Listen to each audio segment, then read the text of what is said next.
John Lennon is one of Liverpool's most loved sons, and the city absolutely loves to celebrate his life and his legacy.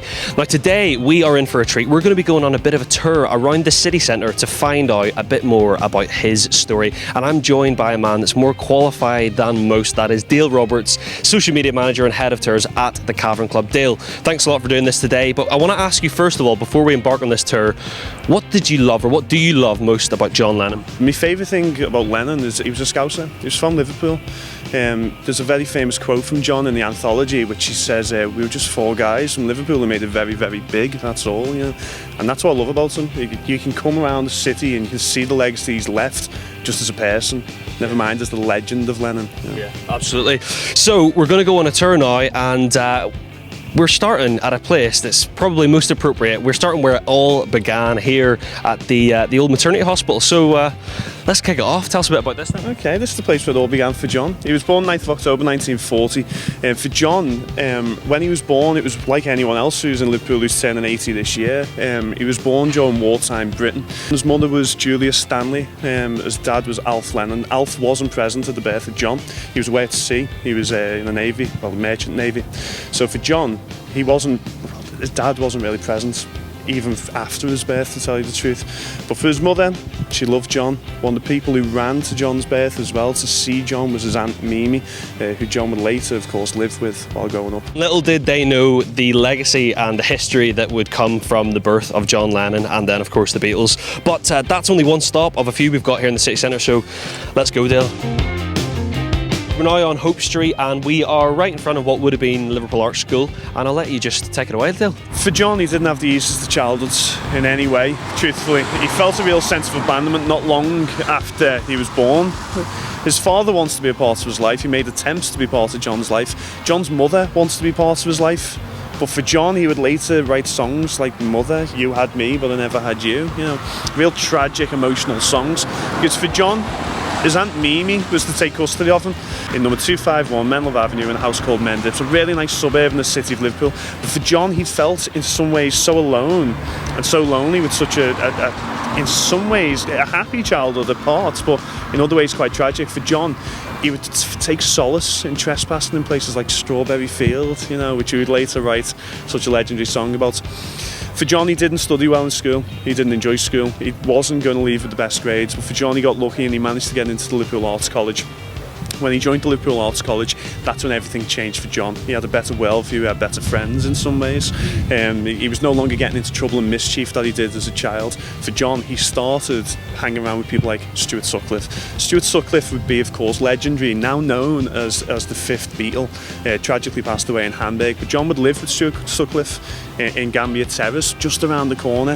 In 1958, a very huge moment for the Beatles. Buddy Holly played on Hope Street as well. Hope Street's got a massive amount of Beatles history, and Buddy Holly and the Crickets is thought to be the inspiration behind why John and Stuart came up with the name The Beatles. You know, one of the other things that happened is he met his first wife, Cynthia Powell, in the Arts College. They got married on Mount Pleasant as well. They had their reception in Clayton Square. So there's so much Beatles history, especially about Lennon, just in the city centre of places he visited. But by all means, while the Arts College is a great place, John, by his own admission, didn't spend a lot of time here. Spent most of his time just around the corner in Rice Street, drinking in a little pub called Ye Crack. For the Liverpool Institute of Performing Arts and for the Arts College itself, it was purchased by a very wealthy man called Paul McCartney, of course, no stranger to John. One of the big things for John, while studying in the Arts College, is the fact that him and Stuart would go out and they'd go to places like E-Crack, they'd go to places like the Raz, of course the Blue Angel at the time and still is to this day, but one of the other places was the Jacaranda. And one day John and Stuart walked into the Jacaranda and they got chatting to the owner, Alan Williams, and they asked Alan, can we have gigs in the Jacaranda? And he said, yeah, you can if you decorate the place. So John and Stuart painted the Jacaranda, well, the basement of the Jacaranda. Some of it is still preserved inside the Jacaranda to this very day, and they would start playing. There was two things that made the Beatles and of course made John Lennon, and that was Hamburg and the Cavern Club. But it would never have happened if they didn't pack themselves into a van on Slater Street and leave for Hamburg on that day, all those years back. The Beatles used to drink in the grapes. As you can imagine, when the Beatles came back from Hamburg, they came back, they had no idea if the Beatles were going to continue. They started playing the Cavern Club. Already, one of John's friends from art college, Bill Harry, had already founded the Merseybeat magazine, and by the time they came back, it was a movement within the city, the Merseybeat movement. Bands were becoming legendary amongst the kids and the baby booming generation at the time. There was other places on Matthew Street, such as Nem's record store, there was Hessie's music shop, there was the White Star, where the Beatles used to get paid, where John Lennon would get his money, the Grapes. There was places as well locally, like the Iron Door, which was another legendary venue for the Merseybeat movement. But this was a place where it was really happening by the time that John Lennon and the band got back from Hamburg. So now we are outside what would have been the original entrance of the Cavern Club, which is just a feet away from where it is today. And of course, the Cavern Club and the Beatles are pretty much synonymous still. Yet they are. The Cavern Club was, of course, the central hub of the Merseybeat movement. The Merseybeat movement changed everything in this city, but by the time John Lennon and the Beatles came back from Hamburg, they were desperate for gigs. They ended up getting gigs at the Cavern Club. They were playing mainly lunchtime sessions. Kids would sag off school, play truants, and they'd come here to watch the Beatles play lunchtime sessions in the Cavern.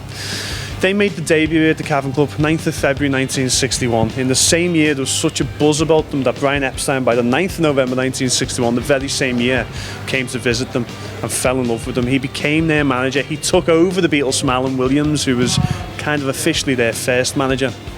By 1964, the 9th of February 1964, 3 years after their Cavern Club debut, they were no longer playing here in a dark, damp, dusty basement cellar on Matthew Street. They were playing live on the Ed Sullivan Show to over 73 million people. The world changed forever at that point. Beatlemania began, and of course John Lennon's legacy was immortalised forevermore from that moment on. Listen, we've been around the city centre today, we've checked these places out and found out more about John Lennon's legacy. Thank you very much, Dale. It's been really, really insightful and I've learnt loads. Cheers, mate. Thank you.